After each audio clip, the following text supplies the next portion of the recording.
이야기 5장 죽음의 그늘 골짜기에서 벌어지는 전투.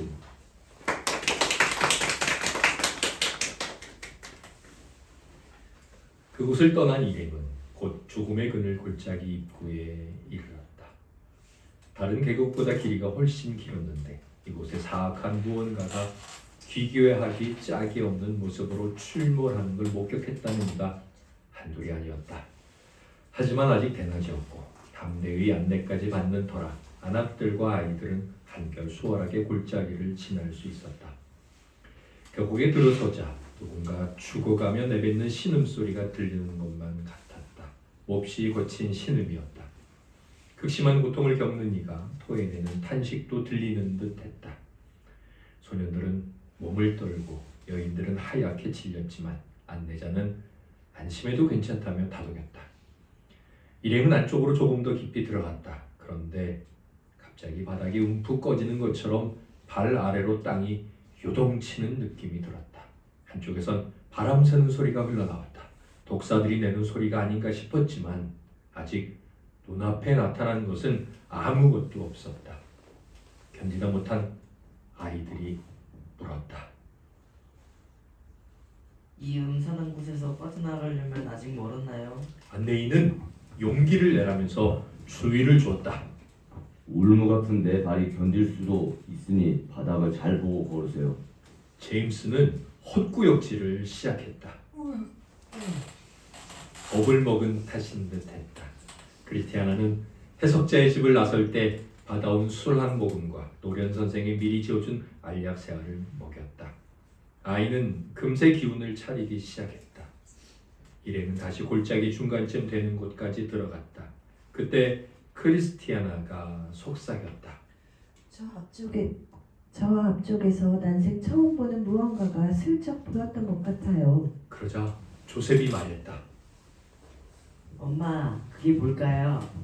크리스티아나는 대꾸했다. 흉측한 것들이었단다. 얘야, 아주 흉측했지. 아이는 다시 캐물었다. 어떻게 생겼기에 그러세요, 엄마?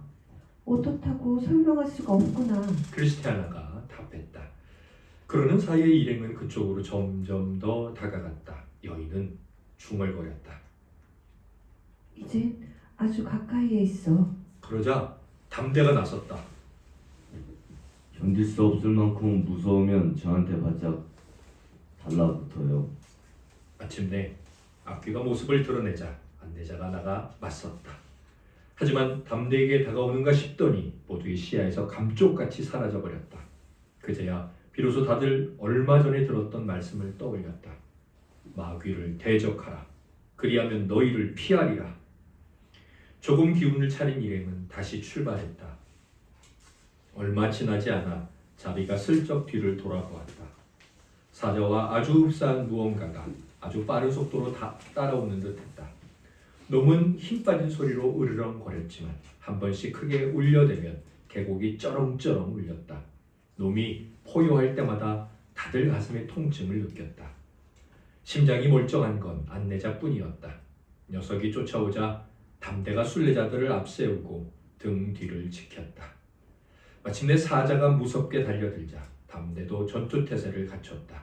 하지만 이쪽이 맞서 싸우기로 작심했다는 걸 알아챈 사자는 뒤로 물러나 더 이상 다가오지 않았다. 일행은 계속 걸음을 바삐 옮겼다. 안내자가 다시 앞장서 걸었다. 얼마나 걸었을까? 길 전체가 움푹 파여 구덩이를 이룬 곳에 이르렀다. 건너갈 준비를 채 갖추기도 전에 짙은 안개와 어둠이 덮치는 바람에 한치 앞도 볼 수 없게 되었다. 순례자들은 탄식했다. 이제 어쩌면 좋지? 그러나 안내자는 담담하게 일렀다. 두려워 마세요. 가만히 있어서 어떤 결말이 기다리고 있는지 지켜봅시다. 길이 엉망인 탓에 일행은 숨죽이고 마냥 기다릴 수밖에 없었다. 시간이 지날수록 원수들이 급히 움직이며 내는 부산한 소리가 보다 또렷이 들렸다. 구덩이에서 피어오르는 불길과 연기도 더 선명하게 분간할 수 있었다. 크리스티아나는 자비에게 고백했다. 가엾은 내 남편이 어떤 길을 지나갔는지 이제야 알겠어요. 이곳에 관한 이야기는 많이 들었지만 이렇게 와보기는 처음이네요. 불쌍한 양반. 오밤중에 홀로 여길 지나갔으니 이 길을 다 지나도록 날이 새지 않았고 이 악귀들이 그 일을 갈갈이 찢어 죽이기라도 할 기세로 쉴 새 없이 덤벼들었답니다. 다들 말들은 많이 하지만 직접 와보기 전까지 주급의 그늘 골짜기가 무엇을 가리키는지 그 누구도 제대로 설명하지 못할 거예요. 그래서 마음의 고통은 자기만 알고 마음의 기쁨도 남이 나누어 가지지 못한다고 하나 봐요. 여길 간다는 건 참 겁나는 일이네요. 그러자 담대가 말했다. 이건 망망대해를 헤매거나 물속으로 깊이 들어가는 기분이군요. 바다 한복판에 있는 것 같기도 하고 높은 산에서 바닥으로 곤두박질 치는 느낌이 들기도 하고요. 지금은 마치 돼지가 빗장을 질러 영원히 앞길을 막는 듯합니다. 하지만 어둠 속을 걷는 빛을 모르는 사람이라도 주님의 이름을 신뢰하며 하나님께 의지하라고 했습니다. 아까도 말씀드렸지만 제 경우는 이 골짜기를 자주 지나다녔고 지금보다 훨씬 어려운 일을 겪기도 했지만 이렇게 보시다시피 멀쩡히 살아 있습니다. 우쭐대는 뜻은 아닙니다. 제 힘으로 목숨을 건진 건 아니니까요. 다만 우리는 넉넉히 구원받으리라고 믿어 의심치 않습니다. 자, 어둠을 밝혀주실 수 있는 분, 그리고 그 악귀들뿐만 아니라 지옥의 사탄까지 꾸짖을 수 있는 분께 빛을 달라고 기도합시다. 다들 울며 간구했다. 하나님은 빛과 구원을 베풀어 주셨다. 이제 길에는 걸림돌이 될 만한 게 하나도 없었다. 이들의 발목을 붙잡았던 깊은 구덩이는 온데간데 없었다. 하지만 아직 골짜기를 다 지난 건 아니었다. 순례자들은 꿋꿋이 걷고 또 걸었다. 그런데 이번엔 어디선가 지독한 악취가 풍겨왔다. 넌더리가 나게 고약한 냄새 탓에 이만저만 괴로운 게 아니었다. 자비는 크리스티아나에게 하소연했다. 성문이나 해석자님의 댁, 그리고 어제 묵었던 집과는 달리 여기에는 상쾌한 느낌이 하나도 없네요. 그러자 소년들 가운데 누군가가 냉큼 말을 받았다. 그래도 여기로 오는 것이 아니라 그냥 지나가면 되니 그나마 다행이죠. 이런 길을 지나고 않고선 우리를 위해 준비된 길을 잃을 수는 바닥을 알 것만 같아요. 그래야 그 길이 얼마나 살기 좋은지 실감할 수 있잖아요. 안내자는 칭찬을 아끼지 않았다.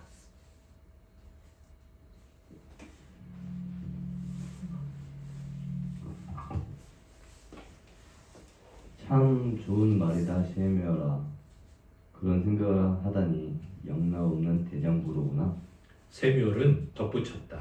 여기서 빠져나가면 빛과 반듯한 길을 그 어느 때보다 더욱 소중히 여기게 될 것 같아요. 담대는 말했다. 뭐잖아 여기서 빠져나가게 될 기다.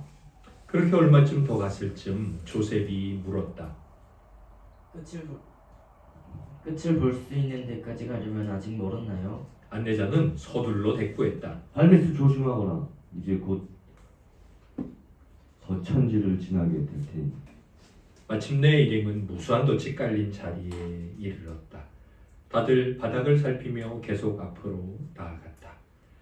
하지만 올무가 너무 많아 한 발 한 발 내딛기가 고생스럽기 짝이 없었다. 그렇게 덫 사이를 지나는데 문득 길 왼쪽으로 온몸이 뜯기고 찢긴 채 구덩이에 처박힌 사내가 보였다. 안내자는 설명했다. 부주의라는 사람입니다. 이 길을 지나던 나그네죠. 저기 저렇게 쓰러져 있는지 제법 오래됐어요. 붙들려서 변을 당할 때 조심이란 길법과 함께였는데 그 친구는 적들이 소나기에서 다행히 빠져나왔죠. 얼마나 많은 이들이 이 근처에서 목숨을 빼앗기는지 여러분들은 아마 상상도 못할 거예요. 하지만 사람들은 너무 어리석어서 가벼운 마음으로 순례에 나서고 안내자도 없이 이 길에 들어서는 무모한 짓을 한답니다. 과연 그이가 여기서 빠져나온 건 정말이지 믿을 수 없는 사건이었어요. 하나님이 사랑하는 사람이었고 마음씨가 착했으니 망정이지 그렇지 않았더라면 여기를 벗어나는 건 어림도 없는 일이었을 거예요. 이제 일행은 그 길의 끄트머리에 이르렀다. 크리스천이 지나가다 동굴을 보았던 바로 그 자리였다. 바로 그 굴에서 누군가가 뛰어나왔다. 쇠망치라는 거인이었다. 궤변을 늘어놓아 젊은 순례자들을 망쳐놓기로 유명했다. 쇠망치는 담대 이름을 부르더니 호통을 쳤다. 이런 짓을 하면 가만두지 않겠다고 몇 번이나 얘기했을 텐데. 담대가 되받았다. 무슨 소리를 하는 거냐? 거인은 되풀이했다. 무슨 소리냐고? 모를 리가 없을 텐데. 어찌됐든 이제 내 놈을 단숨에 끝장내주마. 하지만 담대는 차분히 대꾸했다. 싸우기 전에 왜 싸우는지 이유는 알자꾸나. 안악들과 아이들은 어찌할 바를 모르고 덜덜 떨며 서 있었다. 쇠망치가 호령했다. 내 놈은 우리 고장을 약탈했어. 고약하기 짝이 없는 도둑놈들을 데리고 와서 샅샅이 털어갔지. 담대는 꿋꿋했다. 이 양반아, 너무 두루뭉실하잖아. 좀 구체적으로 얘기해 보시게. 그러자 거인이 말했다. 내 놈이 술을 써서 사람들을 채가고 있잖아. 여인들과 아이들을 끌어모아서 낯선 나라로 데려가는 통에 우리 주인님의 나라가 얼마나 기울었는지 알기나 해? 담대는 막받았다. 나로 말하자면 하늘에 계신 하나님의 일꾼으로 죄인들을 설득해 뉘우치게 하는 일을 하고 있다네. 남자와 여자, 아이들까지 어둠에서 빛으로 사단의 권세에서 하나님께로 돌아서게 하는데 온 힘을 기울이라는 명령을 받았지. 내 놈이 시비를 거는 이유가 정말 그거라면 자, 당장이라도 한평 겨뤄보자꾸나. 말이 끝나기 무섭게 거인이 달려들었다. 담대도 뛰어나가 맞붙었다. 말씨름은 거기까지. 그때부터 치열한 육박전이 시작됐다. 담대가 검을 뽑자 거인은 철퇴를 쳐들었다. 거인의 첫 번째 일격에 담대는 무릎을 풀썩 꿇으며 주저앉았다. 지켜보던 여인들과 아이들은 울음을 터뜨렸다. 재빨리 다시 기운을 차린 담대는 있는 힘을 모두 끌어모아 거인에게 달려들더니 마침내 놈의 팔에 상처를 입혔다. 결투는 1시간이 넘도록 끈질기게 이어졌다. 거인의 코에서 뜨거운 김이 뿜어져 나왔다. 마치 가마솥에서 김이 새는 모양 같았다. 이윽고 둘은 서로 떨어져 숨을 돌렸다. 이때도 담대는 쉬지 않고 죽게 기도했다. 싸움이 벌어지는 내내 여인들과 아이들은 속절없이 탄식하며 울부짖을 따름이었다. 잠시 멈추고 호흡을 가다듬은 쇠망치와 안내자는 이내 다시 맞붙었다. 담대의 일격에 거인은 땅에 고꾸라졌다. 쇠망치는 다급하게 외쳤다. 잠깐, 비겁하게 쓰러진 맞수를 공격하는 것이냐? 담대는 정정당당하게 상대가 일어날 때까지 기다렸다. 싸움이 다시 시작됐다. 거인은 철퇴를 휘둘렀다.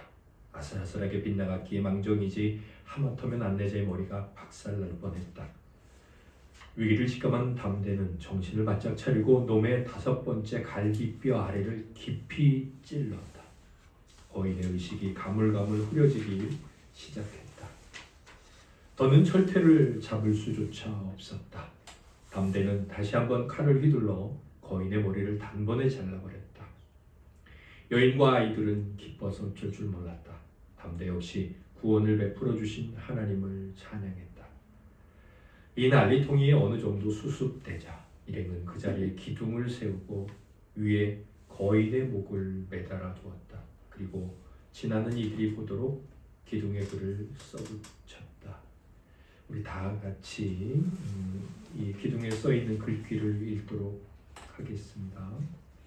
이 머리를 달고 살던 임자는 순례자들을 못살게 굴던 자.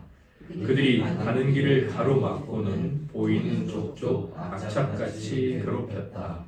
나 담대가 떨치고 일어나 순례자들을 앞장서 이끌 때까지는 순례자들의 원수와 맞붙어 겨루기 전까지는. 아멘.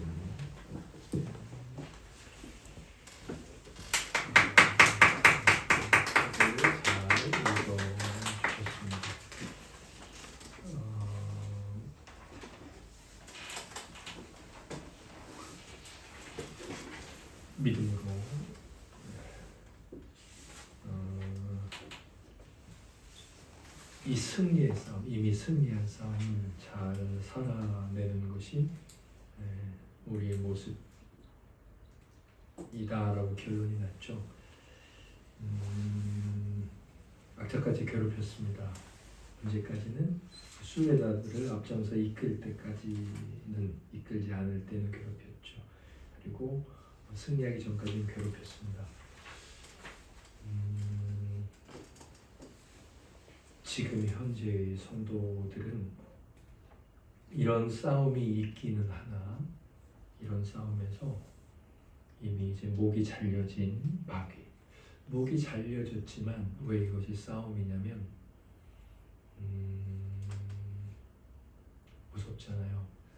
사실 우리에게 두려움이 있거든요. 목이 잘려진 마귀, 거인의 머리를 혼자 이렇게 보고 있다고 한번 생각해 보세요. 두려움이 있거든요. 마귀는 힘이 없지만 우리에게 두려움을 줄 수도 있고 또 우리를 미혹할 수도 있죠.